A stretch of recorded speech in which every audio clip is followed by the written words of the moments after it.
Hello friends, मैं Aryan Shukla business advisor YouTube channel business advisor 009 पर आपका स्वागत करता हूं। आज हम बात करेंगे मार्केटिंग को कंप्लीट करना। जैसा कि पिछले भाग में हमने ये बात कही थी कि मार्केटिंग कैसे की जाती है, मार्केटिंग कैसे की जा सकती है, मार्केटिंग कौन कर सकता है। इन प्रश्नों के उत्तर या इन प्रश्नों के उत्तर के संबंध में हम इस भाग में थोड़ी सी बात करेंगे। थोड़ा सा ये कह लीजिएगा अपने अंदाज में हम आपको समझाने का प्रयास करेंगे या बताने का प्रयास करेंगे कि जानेंगे कि टाइप्स ऑफ मार्केटिंग। मतलब देखिए, मार्केटिंग के बारे में आपने किताबों में क्या पढ़ते हैं या कौन किसने क्या पढ़ाता है, इस बारे में हम नहीं कह सकते हैं। यहाँ पर हम केवल अपना नज़रिया रख रहे हैं, अपने नज़रिए के आधार पर मार्केटिंग को समझाने का प्रयास कर रहे हैं। या उस चीज़ से रिलेटेड है कि जहाँ पर हम बात करते हैं कि business is a branch of economics. Active पक्ष की हम बात करते हैं कि बिजनेस इकोनॉमिक्स का एक्टिव पक्ष है। उस संदर्भ में या इस मान्यता को मानते हुए हम अपनी बात को रखने का प्रयास करते हैं कि टाइप्स ऑफ मार्केटिंग अर्थात मार्केटिंग के प्रकार। Number 1 personal marketing, number 2 work marketing या सेल्फ एम्प्लॉय के रूप में करने वाले वर्क की मार्केटिंग, नंबर 3 बिजनेस मार्केटिंग मतलब किस व्यावसायिक वर्क की मार्केटिंग करनी है, नंबर 4 किसी फर्म दुकान कंपनी की मार्केटिंग या फर्म दुकान company marketing, number 5 product marketing, number 6 service marketing, number 7 किसी व्यक्ति के लिए मार्केटिंग करना, नंबर 8 किसी व्यक्ति फर्म दुकान कंपनी संस्था समूह कार्य के लिए मार्केटिंग करना, नंबर 9 किसी बिजनेस के लिए मार्केटिंग करना, नंबर 10 किसी फर्म दुकान कंपनी के लिए मार्केटिंग करना, नंबर 11 किसी प्रोडक्ट के लिए मार्केटिंग करना, नंबर 12 किसी सर्विस के लिए मार्केटिंग करना। उपयुक्त कार्य 3 प्रकार से होते हैं। नंबर 1 एडवर्टाइजिंग करना मतलब विज्ञापन देना या विज्ञापनों के द्वारा प्रचार करना। नंबर 2 इंफॉर्मेशन मतलब सूचना, मतलब पब्लिक या रिलेटेड व्यक्ति को सूचना देना, सोसाइटी या समाज को जानकारी देना। नंबर 3 ब्रांडिंग करना मतलब समाज में समूह में व्यक्ति या व्यक्तियों की नज़र ज्ञान अनुभव में एक ब्रांड की तरह, क्वालिटी की तरह, स्पेशलिटी की तरह स्थापित करना। मार्केटिंग में हम साधन संसाधनों वस्तुओं पदार्थों कार्यों सेवाओं माध्यमों का प्रयोग करते हैं या कर सकते हैं। अब पर्सनल ब्रांड खुद की नज़रों में महान श्रेष्ठ योग्य सक्षम पावरफुल आत्मविश्वास से भरा हुआ होना। नंबर 2 फैमिली ब्रांड परिवार या परिवार के सदस्यों की नज़र में श्रेष्ठ योग्य सक्षम पावरफुल आत्मविश्वास से भरा हुआ होना। नंबर 3 सोसाइटी ब्रांड एक निर्धारित व निश्चित समाज समूह संस्था संगठन उपक्रम या फर्म दुकान कंपनी की नज़र में श्रेष्ठ योग्य सक्षम पावरफुल आत्मविश्वास से भरा हुआ होना। इसी आधार पर गली या मोहल्ला ब्रांड, कस्बा ब्रांड, नंबर 4 पर गली या मोहल्ला ब्रांड, नंबर 5 कस्बा ब्रांड, अर्थात ये स्टार्टिंग हुआ पर्सनल ब्रांड से, फिर नंबर 2 पर फैमिली ब्रांड से और नंबर 3 सोसाइटी ब्रांड। तो ये जो विशेषताएं हमने पर्सनल ब्रांड या फैमिली ब्रांड या सोसाइटी ब्रांड में बताई हैं, ये सारी विशेषताएं आगे वाले जो ब्रांड हम बता रहे हैं उसमें भी ये सब लागू होती हैं, लेकिन सब में हम उन्हीं विशेषताओं को रिपीट नहीं कर रहे हैं।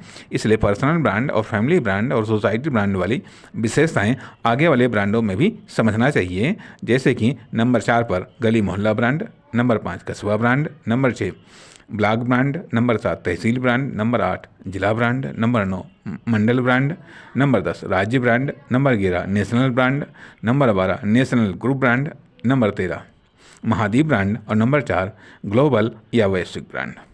अब पर्सनल ब्रांड तो सबका हो सकता है, परंतु इसके आगे सोशल ब्रांड होता है, पॉलिटिकल ब्रांड होता है, इकोनॉमिक ब्रांड होता है, रिलीजन ब्रांड होता है, कॉमर्शियल ब्रांड होता है, साहित्यिक व सांस्कृतिक ब्रांड, प्रोफेशनल ब्रांड आदि कुछ प्रमुख ब्रांड हैं या ब्रांडों के वर्गीकरण हैं। अब आपका ब्रांड किस वर्गीकरण का है, किस लेवल का है, मतलब गली, जिला, राज्य, देश आदि किस लेवल का है, तथा उपरोक्त में से किस क्षेत्र का है या अन्य क्षेत्र जैसे खेलकूद, शिक्षा, पत्रकारिता आदि और भी ब्रांड हैं जिनमें लेवल भी हैं। अब बिजनेस ब्रांड की बात करते हैं। अब आपका बिजनेस किस इंडस्ट्री से रिलेटेड है, किस फील्ड से रिलेटेड है, मैन्युफैक्चरिंग से या डिस्ट्रीब्यूशन से या सेल से, किस एरिया से रिलेटेड है, मतलब एड्रेस या कार्य क्षेत्र कौन सा है या किस लेवल का है, या लेवल क्या है, इन्वेस्टमेंट के आधार पर, डेवलपमेंट के आधार पर, टर्नओवर के आधार पर, प्रोडक्शन के आधार पर, डिस्ट्रीब्यूशन के आधार पर, सेल्स के आधार पर, तथा किस अवस्था में है, स्टार्टिंग में है, स्ट्रगल में है, डेवलपमेंट में है, प्रोग्रेस में है या हाईवी सक्सेस में है। अब आपका बिजनेस किस कंडीशंस या सिचुएशंस या पोजीशन में है उसकी बात करते हैं, या उसके ब्रांड या पहचान या आइडेंटिटी की बात करते हैं। नंबर 1 वह व्यक्तिगत रूप में है, नंबर 2 दुकान के रूप में है, नंबर 3 फर्म के रूप में है, नंबर 4 प्राइवेट कंपनी के रूप में है, नंबर 5 लिमिटेड कंपनी के रूप में है, तथा रजिस्टर्ड है या अनरजिस्टर्ड है, तथा या अति लघु श्रेणी में है, लघु श्रेणी में है, स्मॉल बिजनेस के रूप में है, बिग बिजनेस के रूप में है, या बिगेस्ट बिजनेस के रूप में है, अर्थात हाईवी बिजनेस के रूप में या हाईवी इंडस्ट्री के रूप में है। अब नंबर 1 एक और वह मेन है, दुकान एक और वह मेन है, मतलब एक ही है और वह भी मेन है, चाहे वह दुकान हो, फर्म हो या कंपनी हो। नंबर 2 एक है परंतु उसकी अन्य शाखाएं भी हैं, फर्म, दुकान, कंपनी। नंबर 3 वह खुद एक शाखा है जिसके समान अन्य शाखाएं हैं, वह हेड फर्म, दुकान, कंपनी भी है। तथा नंबर 1 एक और वह मेन व्यक्ति है अपने बिजनेस में या दुकान में या कार्य में। नंबर 2 वह एक मेन व्यक्ति है जिसके अन्य एम्प्लाई हैं। नंबर 3 वह अन्य व्यक्तियों की तरह एम्प्लाई है जिसके समान अन्य एम्प्लाई तथा हेड है। अब बात करते हैं प्रोडक्ट, कार्य और सर्विस की। अब नंबर 1 में मेन प्रोडक्ट है या मेन कार्य है या मेन सर्विस है। नंबर 2 अब नंबर 1 पर ये मेन प्रोडक्ट है या कार्य है मेन या मेन सर्विस है। नंबर 2 ये हेल्पिंग प्रोडक्ट है या हेल्पिंग कार्य है या हेल्पिंग सर्विस है। नंबर 3 ये पूरक प्रोडक्ट है या पूरक कार्य है या फिर पूरक सर्विस है। तथा नंबर 1 एक ही प्रोडक्ट है। नंबर 2 एक ही प्रोडक्ट है परंतु पीस और भी हैं। नंबर 3 एक ही प्रोडक्ट है परंतु निर्माता, सप्लायर, विक्रेता अलग अलग है। नंबर 4 एक से अधिक प्रोडक्ट हैं परंतु निर्माता या सप्लायर, विक्रेता एक हैं। नंबर 5 एक ही प्रोडक्ट है परंतु क्वांटिटी, रेट, आकार, प्रकार, रूप, रंग में भेद है, उपयोगिता, प्रभाव, अनुभव में अंतर है।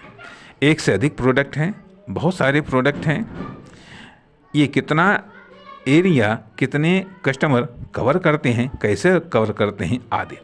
प्रोडक्ट आवश्यकता प्रधान है, दिनचर्या प्रधान है, समस्या समाधान प्रधान है या सुविधा प्रधान है। सर्विस या कार्य आवश्यकता प्रधान है, दिनचर्या प्रधान है, समस्या समाधान प्रधान है या सुविधा प्रधान है। किसके लिए, कैसे, कब और किससे क्यों बेहतर है। ध्यान दीजिएगा, किसके लिए, कैसे, कब, किससे क्यों बेहतर है, यह कैसे बेहतर है और आपके लिए कैसे क्यों बेहतर है और इसलिए आपके लिए बेस्ट है, परफेक्ट है और मार्केटिंग को समाप्त कर दो।